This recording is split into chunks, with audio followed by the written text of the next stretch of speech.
Peixe-lua. Um bicho tão estranho que poderia ter sido desenhado por alguém que desistiu no meio do caminho. Esse é o tema de hoje. Mas antes, eu sou a Nath Dantas e você tá na playlist Só Pra Curioso aqui no Universo Plural. Já se inscreve aí no canal, vai, pra dar uma forcinha e deixa um like antes do vídeo começar, porque vai ser bom demais. Eu confesso que algumas semanas atrás eu tava meio que num hiperfoco com criaturas misteriosas e bizarras que existem nas profundezas do oceano. Você já deve ter ouvido falar das zonas abissais, né? Um dos lugares mais misteriosos do planeta.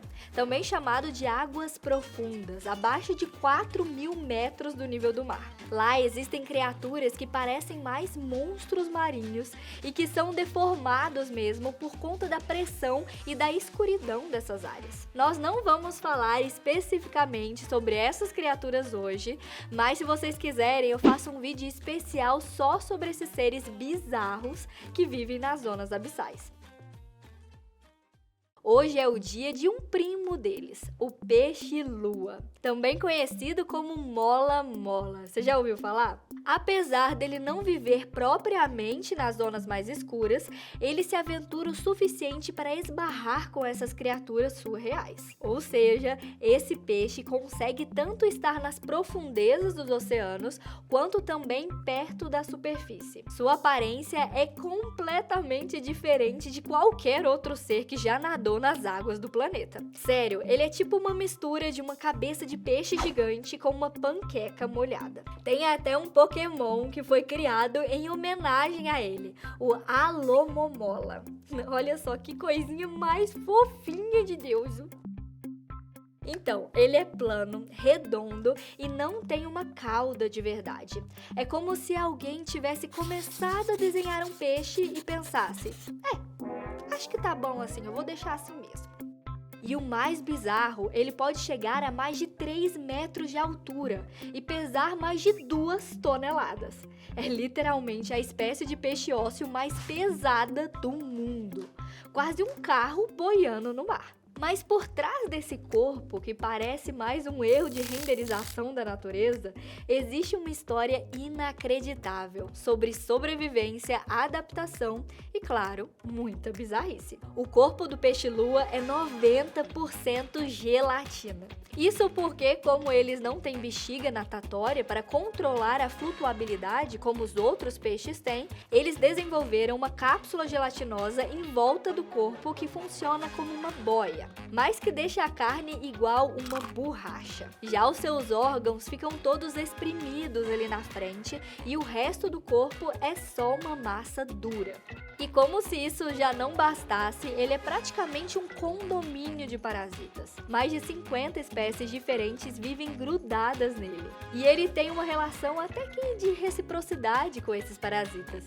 Ele sobe até a superfície, se deita de lado e deixa os albatrozes fazerem a limpeza. Enquanto isso, peixinhos limpadores cuidam da parte de baixo. Falando em subir até a superfície, eles podem ser vistos por pescadores e navegantes boiando de lado na água e fazem isso para se aquecer ao sol, já que passam muito tempo ali nadando nas águas frias e profundas. Agora, vamos falar sobre os perigos de ser uma panqueca marinha. O problema é que quando ele tá lá boiando de boa, ele fica, digamos, vulnerável. Barcos passam por cima dele sem nem perceber. E ele é tão lerdo que nem consegue se defender, já que digamos que as nadadeiras dele não cumprem bem a função de nadar.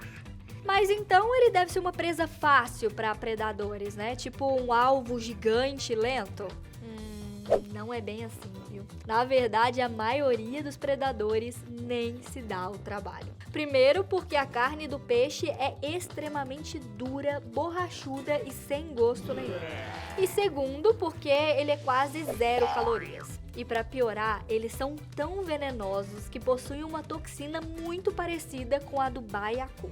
Leões marinhos, tubarões e orcas até tentam comer ele, mas logo desistem quando sentem o gosto ou então param na metade, deixando o pobre coitado lá, parecendo um sanduíche mordido boiando no oceano. Por conta disso, quase que eles não têm nenhum predador natural.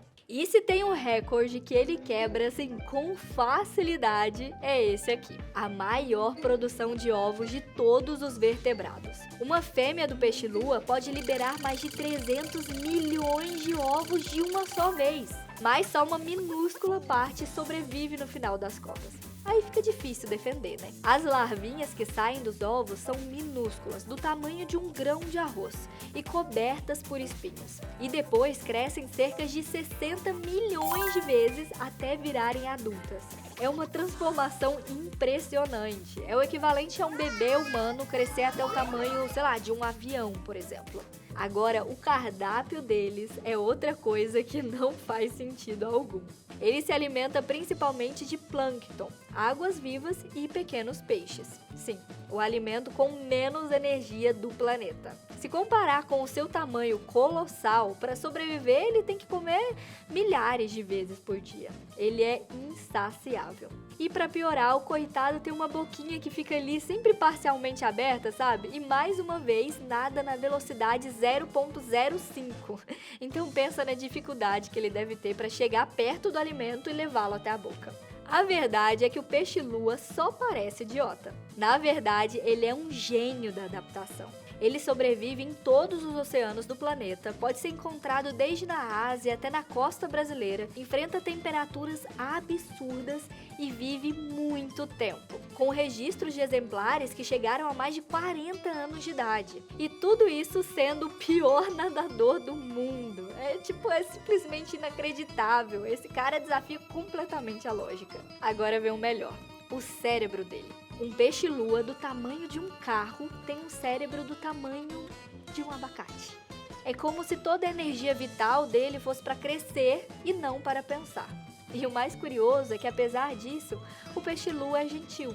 Ele nada calmamente, sem atacar ninguém, e ele até se aproxima dos barcos para dar uma olhadinha, sabe? E mesmo assim, tem quem não goste do nosso amigo Mola Mola, colocando ele em primeiro lugar no ranking dos seres aquáticos mais feios do mundo. Tadinho, gente. Eu até gosto dele, sabe? Só achei um pouquinho ali inútil, incompleto, mas tá ali, né? Vivendo a vidinha dele, sem fazer mal pra ninguém. Diferente de muita gente, viu?